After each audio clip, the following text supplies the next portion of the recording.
this takes on a whole new meaning to read it and weep, right? Is but usually you use that as to tease people, but I look just read it and weep. This is crazy. Indianapolis mother walks free after admitting to smothering her 2-month-old baby to death between two couch cushions while high on meth.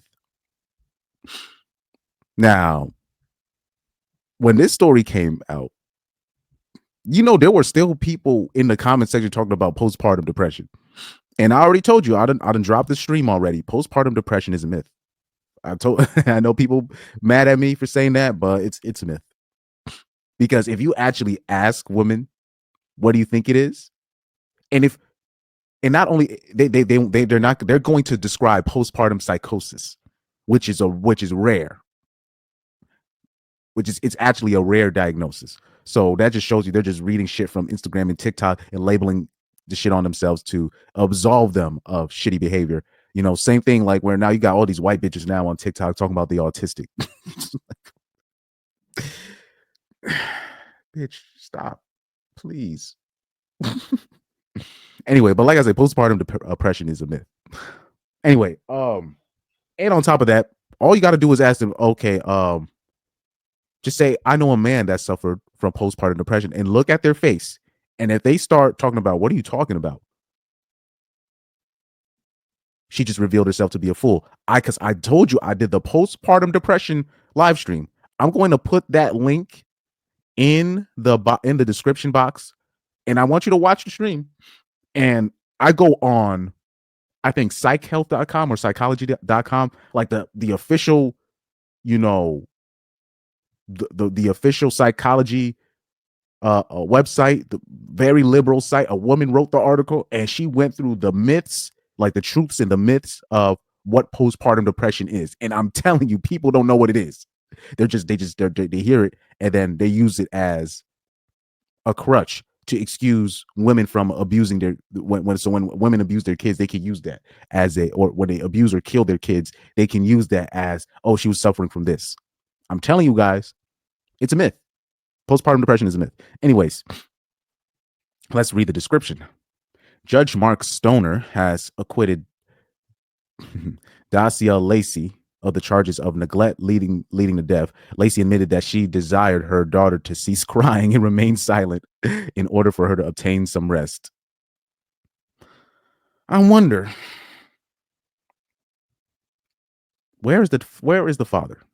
Where is the father? Anyways, the mother, under the influence of methamphetamine, oh yeah, there's definitely no father there, tragically suffocated her daughter in the couch cushions. Now, when she said to cease crying and remain silent, no, she meant what she said, but she meant, I wanted to see my baby dead. And nobody wants to say the obvious part, but it's all good. Judge Stoner expressed his opinion that the prosecutors failed to sufficiently demonstrate her intent to harm her baby. Lacey was potentially facing a lengthy prison sentence of 20 to 40 years. She is now liberated.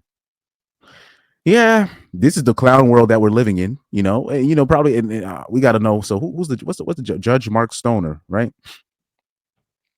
These judges be interesting, to say the least. Very interesting judges that we be having, man. These be the people that, anyway.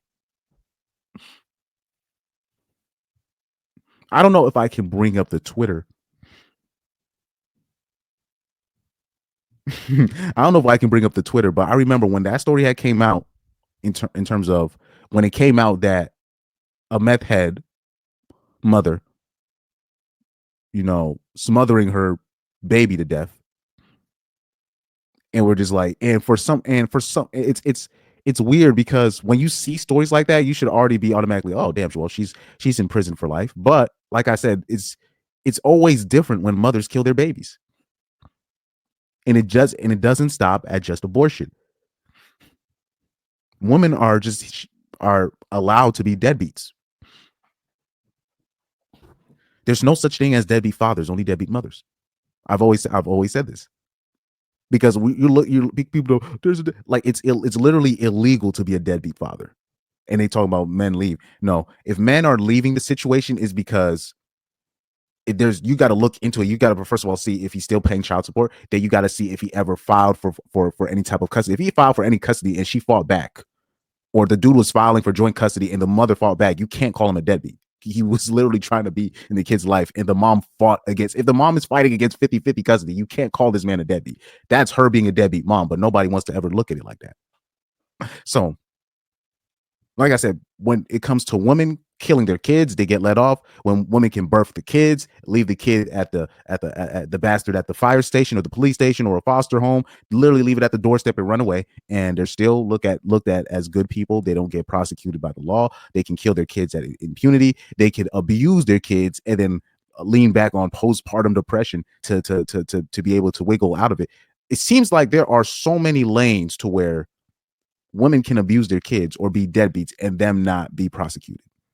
So how can you look at me and say, "Oh, there's more deadbeat fathers out there," where being a deadbeat father, if just the allegation alone, or if you can miss one, you could be paying all of your child support and literally miss one, and you go to jail, or you do say if you actually decide to be a deadbeat, right?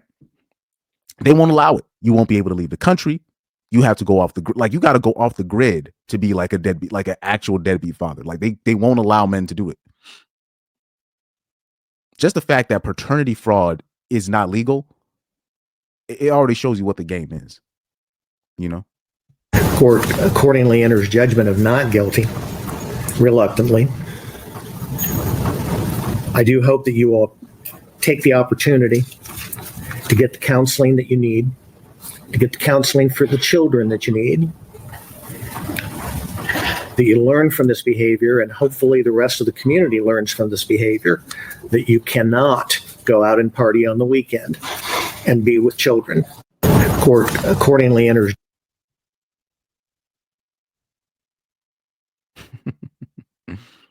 A meth head strangling her baby to death, trying to go out somewhere to be a 304 because she missed that 304 life and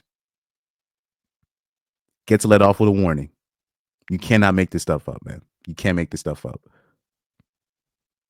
But like I said, I'm gonna put the stream there of let me see if I can bring it up. Actually, let me see if I can bring it up for you guys.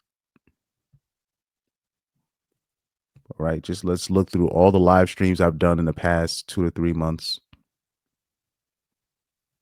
So right here, because I be telling people, and what's interesting when I put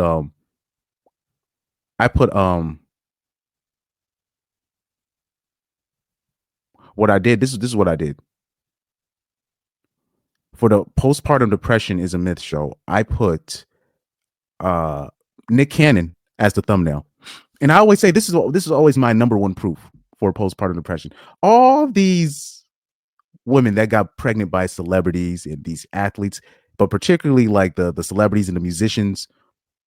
How come I've never heard from any of Nick Cannon's several baby mothers that they ever suffered from postpartum? I never hear them say they suffered from postpartum. I never hear any of Future's baby mothers talking about they suffered from postpartum. Cam Newton's baby mothers, right? So talk about they suffer. Nah, they seem to always be in perfect health. It's always the average man or poor men dealing with bitches talking about they were suffering from PPD. It's interesting. People never could put like 2 and 2 together. I'm like, something's up with that. So I'll be like, something is up with the logic, but that's just me.